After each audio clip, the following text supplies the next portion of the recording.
대한민국 국민 모두가 승리하는 그날까지.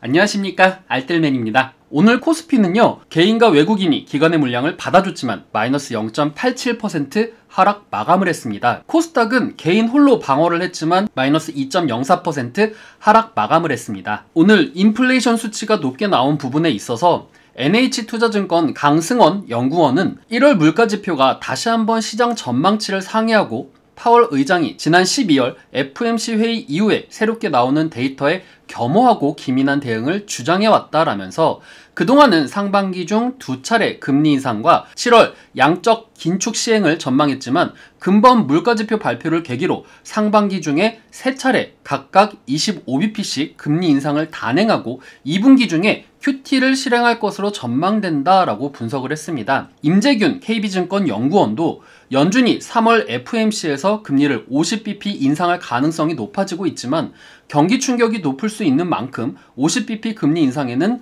조심스러울 것이라면서 오히려 QT를 빠르게 진행하면서 긴축 강도를 높일 수 있다라고 예상을 했습니다. 지금 현재 시장은 경기가 좋아짐에 의해서 인플레이션은 높아지고 경기는 좋아지고 있기 때문에 금리에 대해서 강력하게 올릴 수 있을 만한 환경이 갖추어졌다라는 판도에서 지금 현재 강력하게 금리 인상에 대한 이야기가 나오고 있는 실정입니다. 중국을 제외한 모든 국가들이 어려움을 면치 못했다라고 생각이 됩니다. 외국인은 SK하이닉스, 삼성전자, LG화학, KB금융, 아모레퍼시픽 순으로 매수를 했고요. 그리고 LG에너지솔루션, 위메이드, SK바이오사이언스, 카카오, 현대차 순으로 매도를 했습니다. SK하이닉스 같은 경우에는 영업이익이 컨센서스 대비해서 잘 나온 부분이 있기 때문에 해당 부분에 있어서 주목을 하는 것이 아닌가라는 생각을 하게 되었습니다. 또한 어제에 이어서 금융주에 또 관심을 가지고 있는 모습이 눈에 띄었습니다. 기관은 SK하이닉스, 아모레퍼시픽, 한국BNC, LG화학,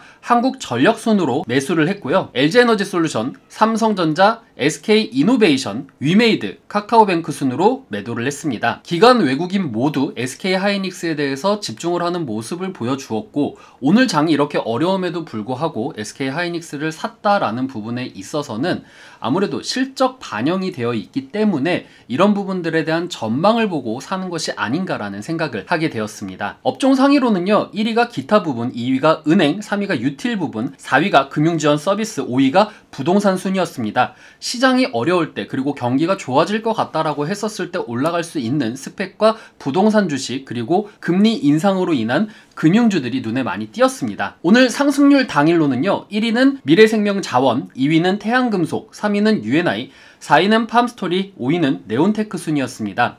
미래생명자원은 지난달 외식물가가 13년 만에 가장 높은 수치를 기록했다는 소식에 중가가 상승하고 있다라는 것으로 분석이 되었다라고 하면서 해당 주식이 상승을 했다라고 보시면 되겠습니다. 또한 태양금속은 테슬라, LG에너지솔루션 등 대기업에 제품을 공급한다라는 소식에 급등을 했습니다. 특히나 태양금속과 태양금속우 같은 경우에는 시장이 어려울 때 급등하는 모습을 보여줬기 때문에 앞으로 태양금속우가 어떻게 올라갈지에 대해서 여러분들이 집중적으로 좀 확인을 해야 될 필요가 있습니다. 여러분들 보고 태양금속우를 사라는 것이 아니라 태양금속우가 올라갔을 때는 시장이 지금 끝물이구나, 시장이 지금 현재 어려움에 직면했고 당분간은 하락세를 유지하겠구나 라는 것을 가늠했으면 좋겠다라는 생각이 들었습니다. 다음 UNI입니다. UNI는 대규모 자금 조달 소식에 상한가를 기록했습니다. 그리고 오늘 15% 오른 종목 중에서 컴투스 홀딩스가 눈에 많이 띄었습니다. 컴투스 홀딩스는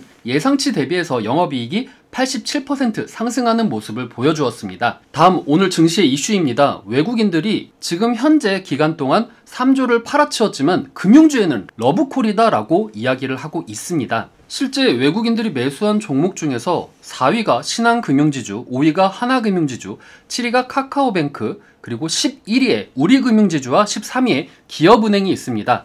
실제 우리금융지주와 기업은행 같은 경우에는 이번에 실적 발표에서 예상치 대비해서 영업이익이 잘 나온 기업에 속하기 때문에 이런 주식들 관심 있게 보면 좋을 것 같다라는 생각이 듭니다. 그리고 오늘 미중시가 급락했음에도 아시아 증시가 생각보다는 그렇게 큰 폭으로 하락된 모습을 보여주지는 않고 있습니다.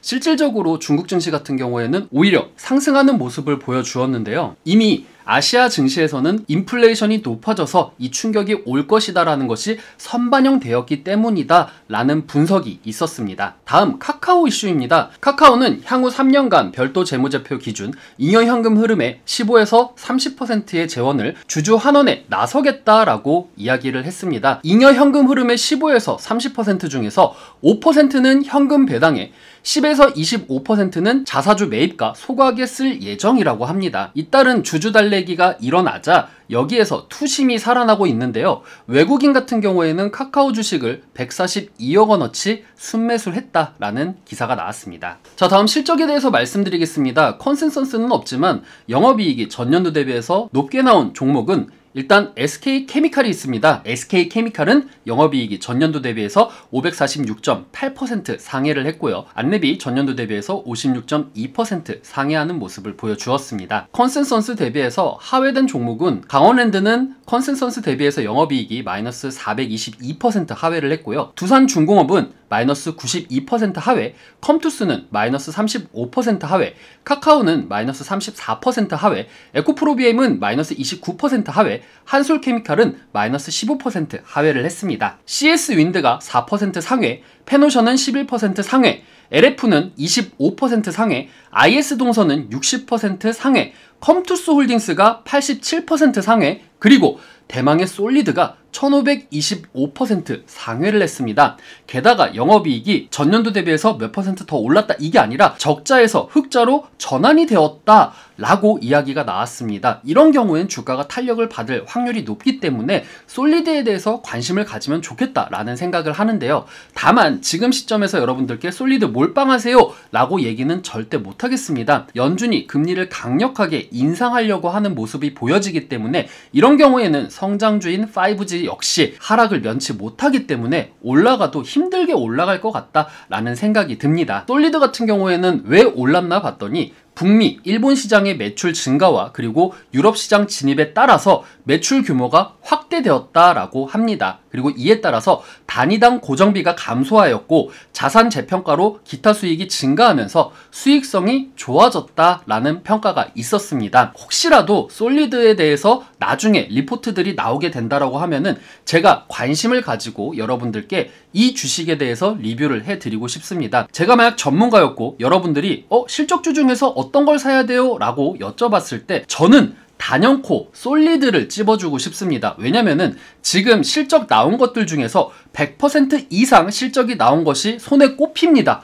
거의 없습니다. 1000% 이상 오른 거 지금 솔리드가 유일합니다. 솔리드 같은 경우에는 실적이 1000% 이상 상회가 되었고 게다가 앞으로 바이든의 인프라 정책이 나왔을 때 5G도 수혜를 볼 수 있는 섹터이기 때문에 이런 경우에는 솔리드가 탄력적으로 올라갈 수 있을 것이다 라는 관점에서 제가 여러분들께 솔리드에 대해서 강력하게 이야기를 해드리고 싶습니다. 앞으로 증시는요, 제가 어제 말씀드렸듯이 인플레이션이 예상치가 7.2였는데 전년도 대비해서 7.5% 상승이 되었는데 이것보다 낮았을 때는 완만한 조치가 나오겠지만 지금 현재 경제가 좋다라는 전망 하에서 인플레이션이 높게 나왔기 때문에 연준에서는 아쉬움 없이 강력한 조치를 취할 수가 있고 게다가 오늘 블러드 총재 같은 경우에는 100bp 인상하는 것도 생각한다 라는 식으로 얘기를 했기 때문에 이런 부분에서는 좀 화들짝 놀랐다라는 생각이 들기도 합니다. 언제 오르겠느냐 라고 얘기를 했을 때 일단 첫 번째로 유가 상승이 가장 컸습니다. 알뜰맨의 시황 따라잡기에서 인플레이션이 올라간 비중에 대해서 설명을 드렸으니까 그거 꼭 참고해 주시길 바라겠고 그래서 원유 가격이 지금 내려가야 된다. 원유 가격이 내려가야지 인플레이션이 점차적으로 안정이 될 수 있다. 그리고 공급망이 해소가 돼야 됩니다. 반도체든 뭐든 간에 지금 현재 공급망이 막혀 있는 부분들이 있기 때문에 이런 부분들을 해소시켜야지 이것이 유지된 상태에서 위드 코로나 정책으로 간다고 했었을 때 수요는 폭발할 수 있을 것이고 원유든 제품이든 간에 인플레이션에 대한 해소가 더 높게 갈 수 있을 것이다 라는 생각이 듭니다. 그래서 공급망 해소는 꼭 완화가 돼야 되는 부분이고 게다가 지정학적 리스크가 완화가 돼야 됩니다. 지금 현재 지정학적 리스크로 인해서 원유도 원유지만 주식시장에 대해서 위험자산에 대한 위험성이 조금 더 부각되고 있는 부분이기 때문에 이런 부분들이 조금 더 해소가 돼야지 증시가 안정될 수 있을 것이다 라고 생각이 됩니다. 그 전까지는 연준 의원들이 한 분 한 분 인터뷰라던가 발표를 하면서 나는 이렇게 생각한다, 나는 이래야 된다라고 생각한다 라는 발언이 나올 때마다 시장은 조금 더 민감하게 반응할 것이다 라고 생각이 됩니다. 때문에 여러분들, 제가 어제도 말씀드렸지만 현금 비중 꼭 확보를 하시면서, 지금 시장은 단타 개념으로 들어가기에는 정말 좋지만 그것보다 내가 투자를 목적으로 오랫동안 장기적으로 들어가야겠다라고 생각하시는 분들에게는 조금 리스크가 있는 장이기 때문에 한 발짝 물러서서 관망하는 자세로 여러분들이 증시를 바라보면 어떨까라는 생각을 하게 되었습니다. 오늘 내용 괜찮았다 생각되시는 분들은 하단에 구독과 좋아요, 알람 설정을 눌러주시면 제가 영상을 만드는데 큰 힘이 될 것 같습니다. 언제나 여러분들의 성투를 기원합니다. 시청해주신 여러분들 감사합니다.